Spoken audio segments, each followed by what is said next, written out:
What's up guys, welcome back to the channel. So today I want to look at a training session I did on Tuesday and talk a little bit about kettlebell sport programming. So I'm back to training, back to grinding, and I did 10 minutes of 1 minute on, 1 minute of rest of double 30 kilogram long cycle. And everybody who has ever done any kettlebell sport training has probably tried this format. So we work 1 minute, then we rest 1 minute, and we repeat it for 8 to 12 usually intervals, with the sweet spot being somewhere around 10 intervals. And that's kind of like your base. Like it's some people only do that, and it's not enough to get you ready for a 10-minute set, but it's still kind of like the base of your programming that has a place in every single kettlebell sport program. And there are different ways to program it.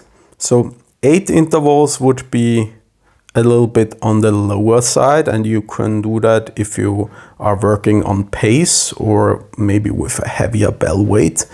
And sometimes we may do even less, but that would be like an exception, usually like a deload or something. And 12 intervals is already on the upper end in most cases. So that would be like if you can do 12 intervals at a given pace, you already kind of like own that weight and own that pace. And 10 is kind of like the sweet spot. And in some rare cases we may do more, we may do up to 20, but that's more like a rare occurrence. And the reason I like this format so much is, like I said, it's just a recurring theme basically, so you always revisit it. So it's really useful for comparing your baseline performance. So I'm a big believer in keeping a very detailed training log. So I know all my sessions, when I did them, what weight, how many sets, how many reps, what pace, etc. And that allows me to compare sessions over time. And every time I revisit a session, ideally, I'd like to do a little bit more. Why? Because that's like the core idea of training, right? Our body doesn't actually want to build muscle conditioning, whatever. It wants to stay in homeostasis, just a fancy word for balance, and just chill out and not waste resources on like building muscle tissue or whatever. And that means we have to actually kind of give it a reason to adapt, and in some way even force it to adapt. And we do that by this idea of progressive overload. So the old idea of always doing a little bit more, and that way we're always gonna get stronger, right? Unfortunately, it's not that simple, and we all know that once we're past the beginner stage, we can't just keep doing the same stuff week after week after week and add week after week after week and expect it to work out in the long term. So this is where programming comes in. Programming, just like a fancy term for planning, basically planning your training, planning the training process. And here we have to like kind of we're waiving different sessions, we're waiving the intensity, the volume, cycling through different formats. And that way we can, in a way, keep the body guessing and still manage to improve consistently over time by systematically increasing the workload. So this was the third time I did this exact format with double 30 kilogram this year. So in the beginning of the year, I did 8 intervals of 1 minute, and then somewhere 2 months ago or 3 months ago, I did 10 intervals, and here again, I did 10 intervals. And the first time I did it, I did the pace of 6 reps per minute for 8 intervals. Then the second time I did it, so like 2 months or so later, I obviously wanted to add just a little bit, and I did 10 intervals, again at 6 reps per minute. And now I tried to do another 10 intervals, so same as last time, but I tried to increase the pace. And I tried doing 7 reps per minute, and that's like a very ambitious jump, because going from 6 to 7 reps per minute, right, for 10 sets, like that's a total increase of 10 reps in the same time frame. So that I knew that would be like very ambitious, but I wanted to try it.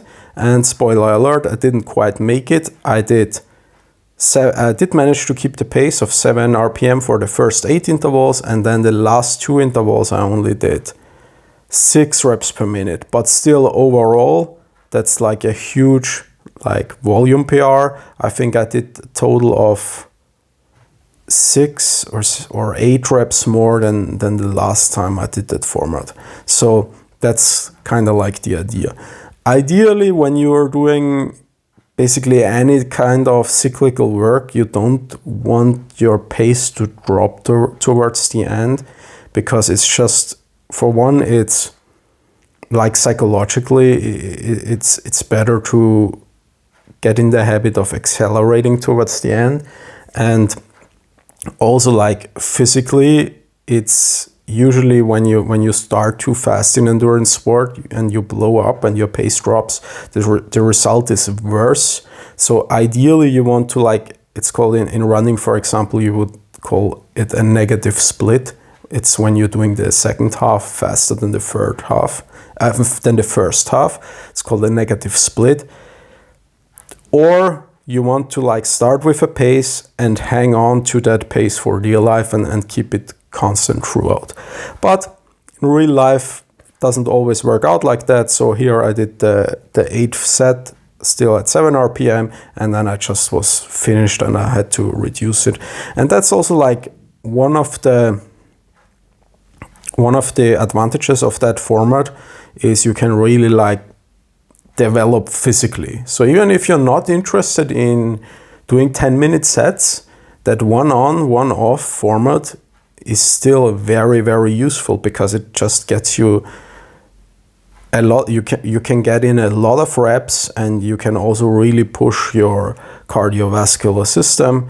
And I'll be honest, like I've never felt as strong and conditioned at the same time, basically ever, but especially adjusted for age, because I'm like turning 35 this year. So, but I think even at 25, 22, 23, when I was in really good shape, I didn't have that kind of like hybrid capacity, like concurrently, like at one point in time, I didn't have that. Maybe at some points I was like, had better conditioning, at some points I was stronger, but like at one point in time, I don't think I ever was as fit as I am now. And here's the 9th set. You can see I'm really suffering. That's like one thing in kettlebell sport, it's mental. And when you start practicing, in the beginning you're motivated, like the first year or so you can kind of push through it. And then a lot of people, especially as like the rate of progress starts slowing down, they get kind of like disillusioned, or maybe it just because the work just sucks, and you don't see the quick progress anymore, and often you run into plateaus. So that's where a lot of people quit, and I see so many people quitting kettlebell sport. And I just like sometimes I just like kind of make fun of them and say they're lazy or whatever. But the truth is, you have to understand that you have to get through that part where it sucks, because it does get easier. It does get easier. There comes a point where mentally you just kind of become very stoic. And even though the work is still very hard mentally, you don't perceive it as much, and you just kind of, you don't really get that anxiety before a training session or whatever. It's just, oh yeah, I'm gonna do that session today. It's going to suck, whatever. And honestly, it's not like real trauma, right? But we often joke, oh, that training session gave me PTSD. And sometimes it feels that way, you know, when you really push yourself to the absolute limit, you almost feel a little violated. And that's also going to fade. So I'm training harder than ever, but I don't really, it's not really affecting my mental state or I should say the state of my nervous system as much. So I don't really get that much of a fight or flight response. I don't really get the anxiety, or I don't really get the extreme fatigue after. So that's like the last thing I want to say for people who may be struggling in kettlebell sport. Like, if you keep going just a little bit, you're going to break through that wall, and it's going to get easier. And it's just going to be something that's part of your like lifestyle and something you do. And even though the training will always be hard, you will just be equipped to handle it physically and mentally. So thanks for watching. And if you have any ideas or requests for videos you want to see, let me know in the comments. I'm probably going to do a bunch of stuff like hybrid training, kettlebell sport training, kettlebell sport technique, and anything that comes to mind. Plus, obviously, the training vlogs of my training in St. Petersburg. Have a good week, guys. See you next time.